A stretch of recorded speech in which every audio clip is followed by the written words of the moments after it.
Əslində sən heç vaxt özünü görə bilmirsən və heç vaxt da görməyəcəksən. Buna güzgü paradoksu da deyirlər. Bəs güzgüyə baxarkən gördüyünüz o insan kimdir?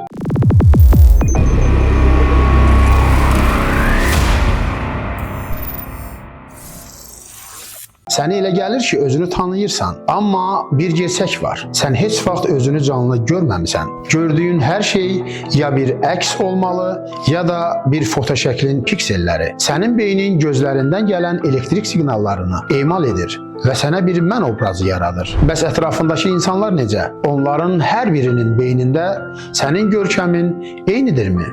Yoxsa fərqli bir sən varsan? Kiminin üçün qəhrəmansan, kiminin üçünsə sadəcə yoldan keçən bir kölgə. Əsl sən isə bu milyardlarla versiyanın heç biri deyilsən. Sən o qaranlıq kəllə sümüyünün içində oturan, dünyanı sadəcə pəncərədən izləyən bir şahidsən. Bəs sən necə? Yox olsan dünya qalarmı? Yoxsa hər şey sən yox olduğun an bitəcək bir proyeksiya oyunudur. Əsl sən içindəki o qaranlıqdakı ünvansız, adsız və simasız sənsən.